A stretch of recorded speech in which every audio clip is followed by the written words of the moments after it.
Sure आप अपना सच ही बोलना चाहते हो? ठीक है, आप इंस्पेक्टर आंटी को बोल देना कि मैं आपका लॉयर हूँ। मेरी लॉयर मम्मा है। क्या कहा आपने?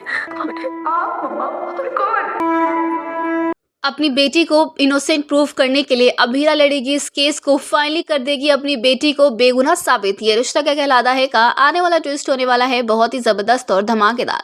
दोस्तों, कहानी में आप देख रहे हैं कि यहाँ पर मेहर ने जाते जाते एक और बड़ा बखेरा खड़ा कर दिया होता है, क्योंकि मेहर भले इस दुनिया में ना रही हो, लेकिन उसकी मौत का इल्जाम बेचारी छोटी सी प्यारी सी बच्ची मायरा पर लग चुका है, जिसने कुछ किया भी नहीं है। लेकिन माहौल इस तरीके से था, हालात ऐसे होते हैं कि भाई इल्जाम मायरा के ऊपर आ जाता है। दरअसल आपको बता दें कि यहाँ पर क्रिस जो है ना, वही यहाँ पर लोकेशन भेज देता है यहाँ पर बेचारी मायरा की, जिसकी वजह से मेहर को पता चल जाता है कि मेहर हॉस्टल में है और मेहर और मुक्ति एक साथ है।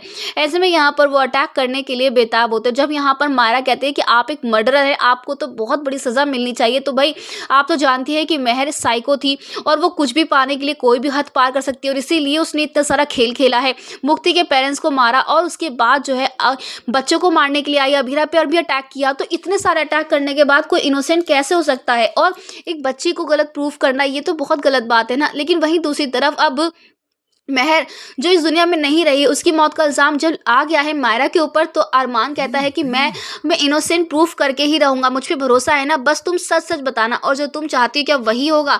ऐसे में यहाँ पर अरमान जो है ना, वो अब ये केस लड़ने के लिए तैयार तो होता है, लेकिन दोस्त हम आपको बता दें कि अरमान नहीं बल्कि अभीरा इस केस को लड़ने वाली हूँ। तो अरमान भी बहुत अच्छा वकील है और अभीरा भी बहुत ही काबिल वकील है, लेकिन इनके प्रोफेशन जो है इतने स्ट्रांगली दिखाए नहीं जाते हैं। लेकिन जब कोई ऐसा मामला सामने आता है तो बहुत मजा आता है देखने में, क्योंकि अब अभीरा जो है ना, वो अपनी बेटी को इनोसेंट प्रूफ करने के लिए कहीं से भी सबूत इकट्ठा करेगी।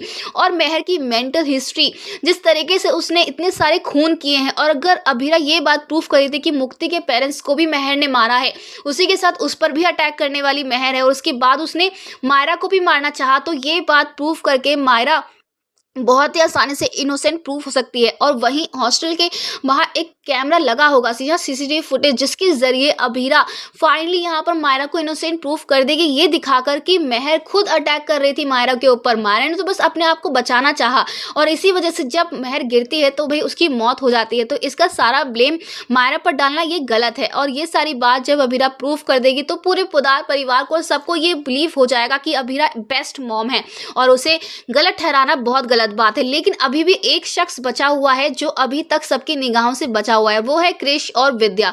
इन दोनों का सच भी रिवील होना चाहिए। जब इनका सच सामने आएगा तब परिवार को पता चलेगा कि अरमान और अभीरा तो बहुत पहले एक हो जाते अगर ये मिसअंडरस्टैंडिंग क्रिएट नहीं होती। तो दोस्तों, क्या आपको भी लगता है कि मेहर के साथ साथ विद्या और क्रिश भी एक्सपोज होने चाहिए? तो हमें कमेंट के शेयर करें। ऐसी टीवी की लेटेस्ट अपडेट के लिए चैनल को सब्सक्राइब कर लें।